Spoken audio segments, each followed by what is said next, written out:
Saudari-saudara terkasih, selamat pagi. Berjumpa lagi dengan saya Vidi PR dalam renungan harian. Hari ini hari Selasa, tanggal 15 Desember 2020. Saya menawarkan permenungan berdasarkan Injil yang hari ini ditawarkan gereja, yaitu dari Injil Matius bab 21 ayat 28 sampai dengan ayat 32. Dalam bacaan Injil dikisahkan bagaimana seorang bapa yang menawarkan kepada dua anaknya untuk bekerja di kebun anggur. Tawarannya sama persis kepada anak yang pertama ataupun anak yang kedua. Yang berbeda adalah bagaimana tanggapan dua anak terhadap tawaran bapaknya itu. Anak yang pertama mengatakan, "Baik Bapak," tapi kemudian tidak melaksanakan. Anak yang kedua mengatakan tidak mau, tetapi justru akhirnya melaksanakan. Dua anak ini mengalami perubahan dari baik Bapak, kemudian berubah, tidak melakukan apa-apa. Anak yang kedua mengatakan tidak mau, tapi kemudian berubah, akhirnya melaksanakan apa yang ditawarkan bapaknya. Tentu Anda dan saya tahu bahwa kerja itu akan menghasilkan upah atau berkat. Kalau orang tidak bekerja, orang akan bingung, saya mau makan apa karena saya tidak bekerja. Justru dengan bekerja itu orang akan menerima upah, akan bisa makan, lalu keberlangsungan hidup akan bisa dipenuhi. Bapak itu menawarkan berkat sebenarnya. Lalu kemudian tanggapan-tanggapannya itu yang berbeda-beda. Ada yang menyambut berkat itu dengan sikap mau bekerja, artinya mau berusaha. Ada yang bukan menolak, tetapi apakah meremehkan atau tidak menghargai rahmat yang Allah tawarkan itu sebenarnya, yang Bapa tawarkan kepada anaknya. Kalau kita membaca dengan lebih teliti lagi dikatakan, "Anakku, hari ini." Kalau kita baca bacaan Injil hari ini, ya berarti hari ini. Kalau bacaan ini dibaca besok, dibaca lagi, ya di hari ini. Kalau dibaca 1 minggu yang akan datang, teks bacaan Injil ini, dibacanya ya hari ini. Itu punya maksud bahwa Allah ingin menawarkan, memberikan berkat-Nya terus-menerus secara kontinu, tergantung pada yang merespon. Manusia digambarkan sebagai anak-anak Bapa.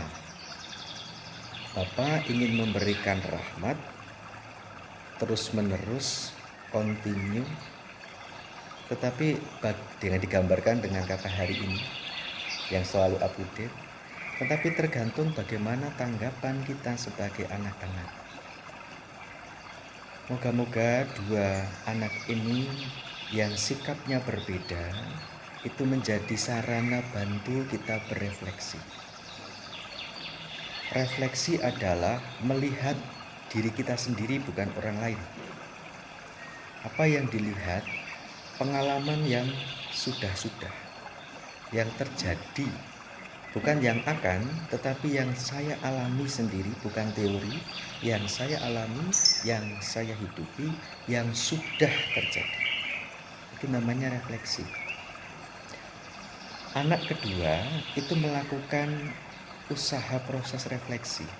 Dari yang mengatakan tidak mau spontan, lalu kemudian barangkali berpikir, lalu kemudian sadar, lalu kemudian Injil jelas-jelas mengatakan ada kata menyesal. Lalu kemudian akhirnya dari yang tidak mau akhirnya melaksanakan. Beda dengan anak yang pertama. Anak yang pertama spontan, baik Bapak, spontanitas. Spontan itu tidak perlu refleksi, tidak perlu permenungan, tidak memerlukan orang harus sadar. Baik Bapak, baik dan tidak melakukan. Perubahan itu bukan hanya dari yang tidak atau kurang baik menjadi baik, tapi perubahan juga banyak dari yang baik akhirnya menjadi kurang baik atau bahkan menjadi rusak, tidak baik. Coba Anda dan saya mari kita merenung pengalaman hidup kita, tarik ke belakang yang sudah-sudah. Hal-hal, kegiatan-kegiatan hidup baik apa yang dulu saya lakukan, saya hidupi, tetapi sekarang menjadi berkurang, bergeser, dan berubah. Yang dulu saya biasa lakukan sekarang tidak. Itu perubahan seperti anak pertama. Atau kita merenung dan berpikir, berefleksi, membayangkan pengalaman hidupku, tarik ke belakang dulu, yang sebenarnya tidak baik, lalu kemudian bergeser, dan akhirnya sekarang pengalaman itu menjadi baik, mendatangkan berkat, baik bagi diri saya maupun orang-orang di sekitar saya. Itu refleksi untuk seperti model anak kedua. Saudari-saudara, perubahan menjadi tidak baik itu lebih gampang daripada perubahan dari tidak baik menjadi baik, karena membutuhkan proses, membutuhkan penyadaran, membutuhkan pengakuan, membutuhkan refleksi, dan ingat juga membutuhkan karya roh. Membiarkan roh itu bekerja secara leluasa dalam diri kita, akhirnya menuntun kesadaran batin kita untuk berubah lebih baik. Orang bertobat, kalau dalam refleksi gereja, bukan hanya didasarkan pada dirinya sendiri, kemampuan, tapi melibatkan karya roh yang menuntun pribadi tertentu untuk sadar, untuk mau mengakui bahwa diri saya ini salah, tidak baik, untuk menjadi baik. Itu butuh kerendahan hati, butuh keterbukaan diri, membiarkan roh bekerja dalam diri kita.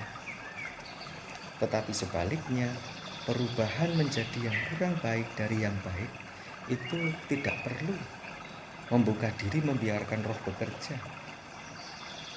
Tidak perlu rasa penyesalan mengalir begitu saja. Saudari-saudara, ada banyak contoh dalam hidup Anda atau hidup saya, hidup kita.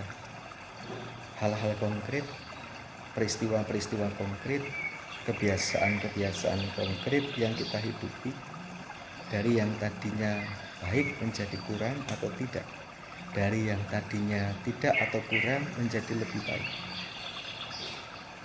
Sarana ukurnya bukan hanya diri kita. Hal itu baik atau tidak, kalau kita mengatakan baik, tapi di luar diri kita, saya mengatakan baik, tapi 10-20 di luar dari saya mengatakan tidak baik, ya ini objektif bukan subjektif. Banyak jauh lebih mengatakan itu tidak baik, saya mengatakan baik. Berarti kita terlalu berpusat pada diri sendiri dan egosentris. Sebaliknya, saya mengatakan nah itu tidak baik, tetapi di luar dari kita 1:sekian ternyata jauh lebih mengatakan sebaliknya, yaitu yang lebih objektif. Sarana untuk merenung dan berefleksi, mengenal diri kita mau membuka diri, bukan hanya menutup diri dengan pokoknya aku, karepku, pikirku, keputusanku, titik. Kalau begitu pokoknya kita menutup pihak di luar dari kita, termasuk gerak roh untuk menuntun kita.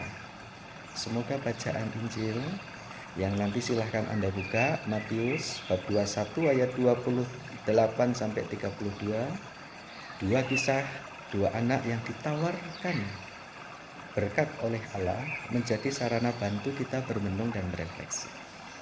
Tuhan memberkati Anda dan saya hari ini. Berkah dalam